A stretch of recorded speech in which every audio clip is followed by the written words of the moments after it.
Next, we will hear from Maite Taboada.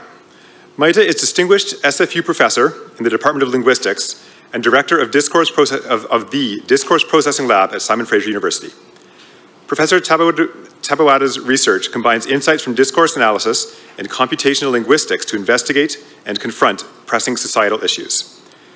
She has transformed the way information is understood and disseminated, developing tools to classify online comments and identify misinformation, and drawing attention to gender representation in the media. Maite.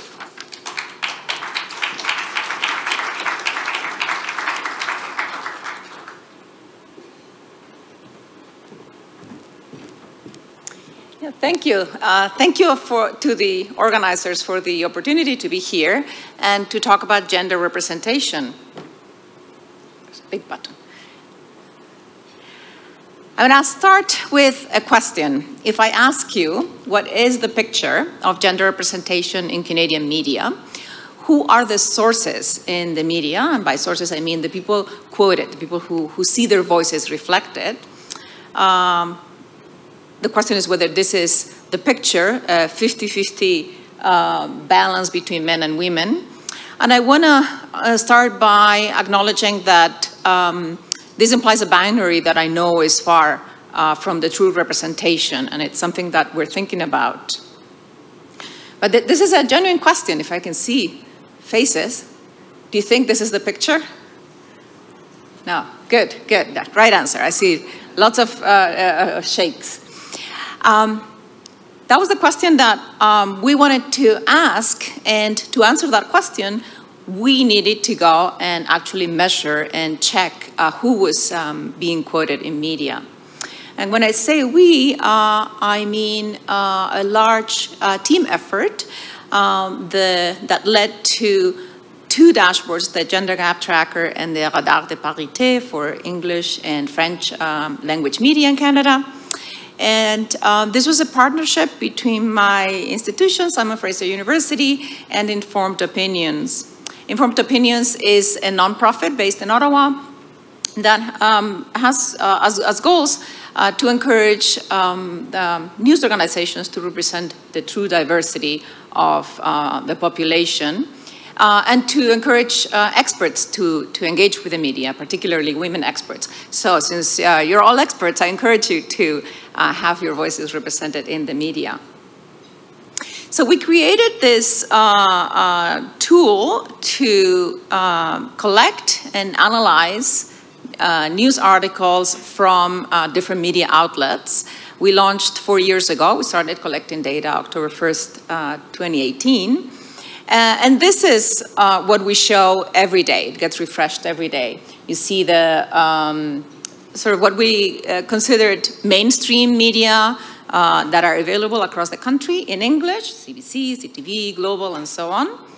And similarly for French language media. And the dashboard shows that the picture is not very balanced. This is just from the last year or so. For English, we have about 30% women being quoted, and for French, about 29%. And the numbers change a little bit, but not terribly. Now, I want to tell you why this matters, why we think this is important. There are probably many reasons, but I'll talk about 3 today. The first one is a question of role models. If you cannot see her, you cannot become her. I have a picture there of searching on a search engine for the word CEO, and you see there's one woman. Actually, I went to Bing because the Google results are a bit better, so I had to choose a biased sample. The second question, or the second reason why we think this is important, is the pay gap. We know this is supported by lots of data, that there's a pay gap in Canadian society. And it is quite likely that this say gap, this difference in representation between men and women, also has an influence on the pay gap, among many other structural issues, of course. And the third reason why counting and making news organizations accountable for who they quote is that when we don't have the voices of everybody, we lose a diversity of opinion. So you have there a word cloud in a study done by Informed Opinions a few years ago. What they did was to collect 100 op-eds written by women and 100 written by men. And the words you see there are words that appeared in the op-eds columns written by women. So you see there are important issues and important topics that this particular sample, it's just a sample, but in this particular sample, there are issues that the male writers did not talk about. Briefly, I'll tell you a bit how this works. What we do is we collect news stories every day. We build scrapers to do this. And the way we find the quotes and the people saying those quotes is by using natural language processing. So we have two processes, a daily process that goes and finds the quotes, finds the person who said the quote, and assigns gender to them based on their name or their presentation if they are prominent people. And then once a month we do topic modeling, and I'll tell you a little bit about the results for topic modeling as well. And all of this gets stored in a database for access from the dashboard, which you can query with different dates. This is linguistic analysis. I am a linguist, and what we do is we look for instances of quotes. For instance, direct speech. You have an example there. Prime Minister Turnbull said on Thursday that Pope Francis. So this is in linguistics. If you remember your school grammar, it's called indirect speech. Said that, claimed that. We also look for direct speech, the actual material within quotes. And what we call floating quotes, which are quotes that take up a whole sentence. The speaker is not mentioned within the sentence, but is typically the last speaker that was quoted. We find these quotes, then we find who was saying those things. In news articles, it's always clearly identifiable, and then we predict their gender. So the outline, I've been giving you the first 3 points already, what the picture is, what we did, and a bit of the architecture. I want to focus on two other aspects, some statistics and results, and the outreach and the effect that it has had. We have lots of data. By now, we have over 2 million articles. This is 4 years worth of data. And we have done all kinds of things, and the data is rich, and you can do lots of studies. But I want to talk about 3 aspects. Number one, what is the breakdown by profession? Why are people quoted in what role? Number 2, how you can see what's going on in the news, in the world, by who is being quoted. And number 3, the distribution by topic. Who gets quoted in what types of news articles. So in terms of overall statistics, I'll tell you that there is some positive news. That seems to be an overall upward trend. Our goal was honestly to name and shame and to tell news organizations you need to do a better job of representing gender diversity. And it seems like many news organizations are aware of this. When we started in English, the percentage was about 27%, and it has not fallen to that since. It's around between 29 and 32% women right now. So that's positive, but is 32% positive? When we reached that level at the beginning of this year, beginning of 2022, Informed Opinions had a big LinkedIn post and this celebratory number, but is that enough? We think not. That's not a very good gender representation of the population. The other aspect I wanted to talk about is the breakdown by profession. So what we did is we took the top 100 people mentioned every month for 3 years. We did this study about a year ago.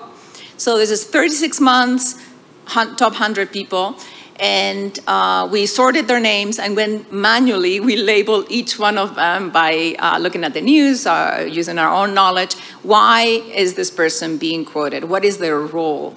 And you have some of the labels there. Politician, sports, unelected government official. Those are people who are appointed, but they have some official position. Leaders, police, and so on. There's lots of numbers there. I want to focus on a couple of things. The first one is that the most quoted profession by far is politicians. 65% of those quoted in those 3 years are politicians. And you see that I have a classification there by unique persons and number of quotes. So when you look at politicians, we had 348 men, 315 women. So it looks like you hear from men and women similarly. But when you look at the number of quotes by the male politicians and the number of quotes by the female politicians, you see 160,000 quotes for the men, 44,000 for the women. So the same article may quote a minister, a man minister and a woman minister, but they may quote the man 3 times. So that's quite interesting. Politicians, very prominent in the news. Number 2 for women is health professionals. And of course, we saw that especially at the peak of the COVID crisis, all of the women being quoted at the top were in some kind of health-related role. And number 2 for men are athletes, are sports professionals. So reflecting a little bit on this, we think that news, of course, captures what's going on in the world. Who are the people in certain roles? But news has also the potential to amplify the biases and the differences. Because in the population is not made up of 65% politicians. But 65% of the most prominent people are politicians. It's either 100% if we're all political animals, or maybe something smaller. So when you have imbalances in society and you put them in the news, they seem to be amplified. We cannot, of course, always shame journalists for having to quote the prime minister. He happens to be a man, so they have to quote him a lot. But we can be a bit more mindful about who is quoted and whether other people can be included. And with the differences in politicians, it's also interesting to think about the roles that women ministers occupy. Canada has a balanced cabinet, at least at the federal level, but are the women in roles and in ministries that perhaps are less prominent in the news? So those are all important parallels between what happens in the real world and how news captures or perhaps amplifies the imbalances.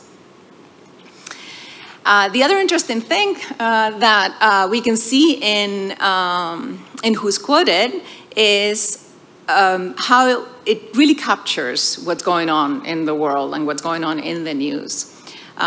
Every month, we display the top 15 men and women quoted, and you can see how things change from month to month, or at a certain point in time and another one. So I have a list there of the top 15 men and women quoted in December 2019, and those in March 2020. And the check mark shows the people that are in some kind of health role. So you can see that we started caring a lot about health around March 2020, and this went on for many months. I'm sure when we do this analysis at the end of this month, we'll see lots of sports quotes from the World Cup.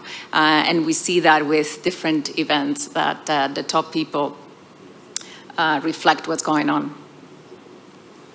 The last bit of data that I wanted to tell you about is the topic analysis. So every month, we collect all the articles for the month, and we do automatic topic analysis.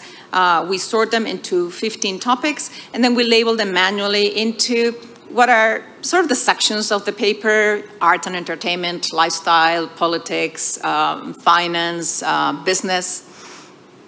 And then we separate them into articles that quote more men than women and articles that quote more women than men. And we call that male or female prominence. And the topics are not, the results are not incredibly surprising, but they confirm what we expected. Topics with more female prominence are arts and entertainment, healthcare and medical research, and lifestyle. Topics with more male prominence tend to be sports, finance, and business. So again, perhaps an amplification of differences in society.